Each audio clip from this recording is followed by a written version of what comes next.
Is the ANC making a comeback in this election? Let's watch to find out. Oh, and by the way, don't forget to help us get to 100,000 subscribers before the election. Let's get into this week's election roundup. Spread the fire. Welcome back to SMWX, and this is another election roundup. I'm going to take a look at everything that's been happening in this election, help you make sense of it so that you can get a good idea of where things are going in this election. Now, let's kick off with the comeback of the ANC.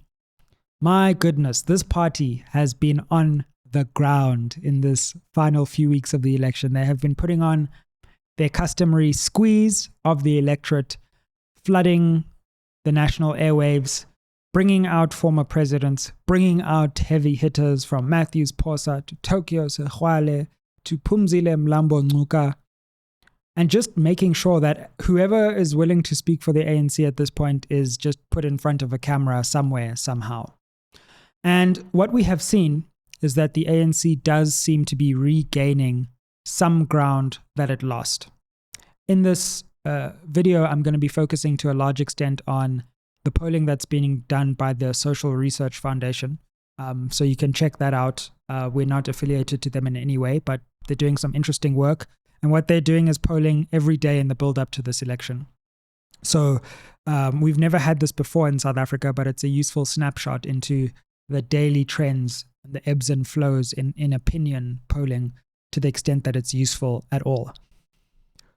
Now, what we've seen in terms of the ANC's numbers is that over the last month or so, from about mid-April, where the ANC was at its lowest nationally, it was looking at, on a 66% turnout, under 40% of the vote. And you'll remember those polls started coming out. We had the Mark Data poll, we had the Ipsos poll, we also had SRF numbers. And the ANC was at a particular low at that point. They have substantially recovered and are now looking at, as we sit, the mid-40s region. So from 39 to, say, 45, maybe even 46. What does this mean? Well, okay, the last election, there was 66% turnout. So this kind of turnout scenario is not outlandish. And they've got other ones. I think turnout might be a touch lower in this election because there's a new rule that you have to vote where you're registered, whereas previously you could vote basically anywhere, at least for the national ballot. So this new rule is going to be quite restrictive, and I think there are going to be a lot of people who get to a voting station and they're told, no, you're not registered here, you have to go where you're registered, and if you're not in that province, then you're not going to be able to vote. So I think that could dampen turnout. On the other hand, there are so many parties contesting this election that turnout may be improved. But I think the 66 universe is similar to where we're going to end up. But all of that remains to be seen. So in a nutshell, the ANC is back. The ANC is pushing hard. And in this week or so that we have left to the election, how high can they go? If they continue this momentum, they could push 2 or 3 points even further and have a look at 47, 48, which would be within the margin of error to possibly push them to what I think would be a spectacular result if they were able to nudge past 50. Now, of course, the ANC's had a good few weeks, a good month, I would say. But this final week is also when opposition parties are going to themselves pull out every possible stop that they can.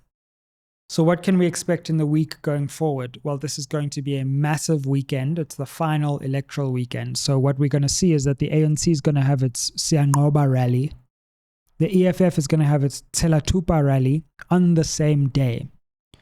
So you can already see that attention will be divided between those two rallies. EFF is going to be at Peter Mokaba Stadium in Limpopo.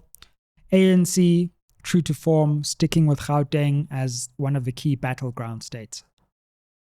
So that's going to be interesting. The day after that, the DA will then have their rally, which is in Benoni. So you can see a lot is starting to center on Gauteng. We've had a lot of focus in the manifesto build-up on KZN. But now MK Party, ANC and DA will all be turning attention to Gauteng. The EFF is going into ANC stronghold territory in Limpopo to try and shave off a few votes there.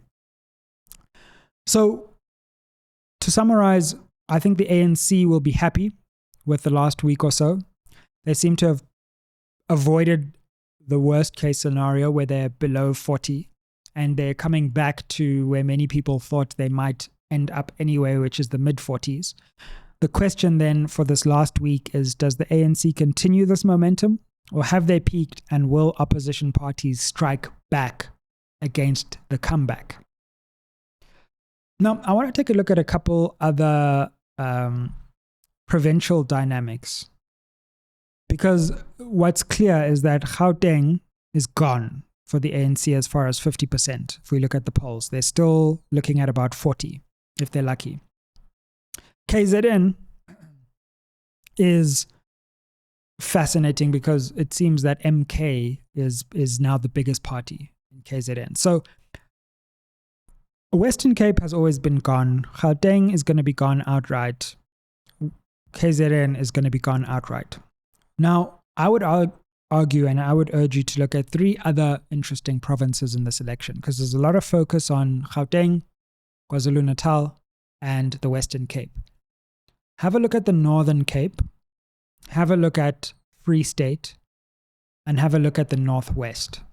Because I think these are the three provincial races which I'm going to be most interested in this election. In the Northern Cape, the ANC has always been in a tough position there, but they've managed to just squeak over the line. But now you've got the ANC's general decline nationally, but you've also got the Patriotic Alliance, which is making inroads in the Northern Cape. It has a constituency there, in the Western Cape as well. So will the Patriotic Alliance bring the ANC down in the Northern Cape? Check out one of my earlier videos where I actually looked at where the ANC was in the last local election. If you added up all the provincial votes, and you'll see they're on a knife edge in the Northern Cape. So another interesting question in this election is what happens there. And I reckon it'll be a very, very close election. Maybe even closer than the Western Cape.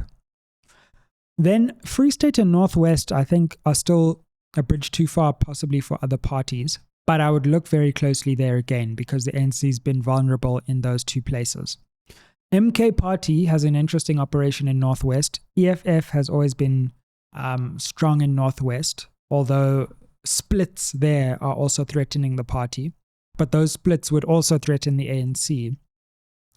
And so I would have a look at those, because I think we're going to have 6 interesting races. Even if the ANC does nudge over 50, I think we're going to have 6 out of 9 provinces that are very interesting and evenly poised. Now, coalitions may mean that the ANC comes back anyway in many of these provinces, but coalition government is not governing outright, as many local municipalities will teach us. So that's the provincial picture right now, and I really wish there was a lot more polling, and if any of the pollsters are listening and watching, of those 3 provinces. So please, pollsters, South Africa is bigger than just 3 provinces. Give us some numbers on Northwest, Free State, and Northern Cape at the very least before this election, because it'll be really fascinating to see. If you're from any of those 3 provinces, tell us what you think down below. Okay, let me come on to the DA. Now, the DA has been pretty quiet in national media ever since this flag burning situation of theirs. Now, I must just say that I was a bit confused as to why the SABC, in its decision to bar this flag advert, referenced the displeasure of Cyril Ramaphosa. That should have absolutely no bearing on the SABC's decision making. So I'm not actually sure where we are with this flag thing anymore, but I did just want to say, because I didn't get to comment on that, the flag advert is not my cup of tea. I think it's strategically unsound and just typical DA inability to connect with what voters really feel. But at the same time, I'm not sure why the SABC referred to the president in deciding that the advert should not be aired. Has it been aired? I'm not sure yet. Let's see where all that ends up. But that was the last scandal involving the DA. Now, the DA is obviously facing a tough election in the Western Cape where it could, once again, just nudge above 50. PA is making inroads. The ANC is doing relatively well. No way they're going to govern the Western Cape. I think they're around 30 or 25 even, but they've increased and they've stabilized. The Gaza issue has hurt the DA there, so they'll be looking at the Western Cape very carefully. And I think if the Western Cape falls, John Steenhuisen will be in a precarious position. I think anything below 24% for the DA and knives could be out for John Steenhuisen. They're currently polling at around 20, 22, 21, which is interesting because it would kind of be stagnant, but a little improvement since the last election where I think they were at 20. So they will kind of have stayed still if that's the case.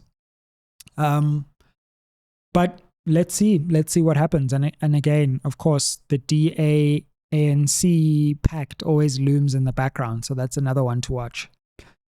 MK Party. Now they've had this adverse Concord ruling on which we've already done a full episode. So check that out. But I think they go into the election strong. I think they use this ruling to their advantage. And if they can avoid further internal disruptions, I think they go into this election as the game changer of this election. Then you've got the EFF. And now I think the EFF would be quite concerned looking at the polling because they were previously at 11%. Before the MK came onto the scene, it appeared that the EFF was going to grow quite substantially, and we were talking about 15. At some point in polls, they were even at 17, 18. But it looks to me that the MK, which is strong in KZN, and that's where the EFF's main growth came from in the last election, has in some ways stalled EFF growth. And they're now kind of polling around the area where they were before at the 10-11 mark. And I think that would be seen as a reversal for the EFF if they didn't continue this trend of growing in each election. So I think they will be very keen to ensure that they do go beyond 11 into the 12 to 15 bracket, and that would be a success for them. So MK Party is probably looking to hurt both the EFF to some extent and the ANC, or at least that's what it looks like it's doing at the moment when you look at where the other parties are in the polls. However, the EFF are masters of electoral spectacle. And I think you can expect that final rally to give them a big boost and a big push. And I think that the EFF will go into the election strong optically. And let's see where that leaves them come the 29th of May. So that's just a brief survey of some of the national, the provincial dynamics, as well as a look into some of the political parties themselves. I suppose we could talk about the IFP as well, because they're going to be in an interesting position, especially if the ANC is at 45, 46, and they're at 4 or 5, because the ANC will come bearing gifts looking for a national and a provincial coalition. We could talk about the Patriotic Alliance. We could talk about parties like BOSA, which seem to be doing pretty well in places like Joburg and Cape Town. We could talk about other, because all other parties combined may be the third biggest force in this election. And so there's a competition between the EFF, the MK, and all other parties combined to see who will be the third biggest political force after the ANC and the DA. Or at least that's what things are shaping up like now. So, comment down below. Tell me, do you think this ANC comeback could continue? Or do you think we've seen its peak? What are you thinking at the national level? What are your thoughts on where things could go? What are you thinking on the provincial level in terms of those 6 provinces I've mentioned? What do you think for the DA, EFF, MK Party, and others like the Patriotic Alliance, BOSA, Rise Mzansi? There's so much interesting stuff happening. We haven't even mentioned Action SA, and they too could be a force. So let's continue. This is a roundup of where we are in this election as we go into the crucial week. And what we're going to be doing on SMWX when we come back next week, the big election week, is we are going to be looking every day at what's being happening what's been happening and what we expect to happen. So we're going to do these roundups even more regularly. So tell your friends to tell their friends to subscribe, to like, to share. Help us get to 100,000 subscribers before this election is up. And keep it locked on SMWX, whether you're listening on a podcast, watching on YouTube, or on other social media channels. Aye.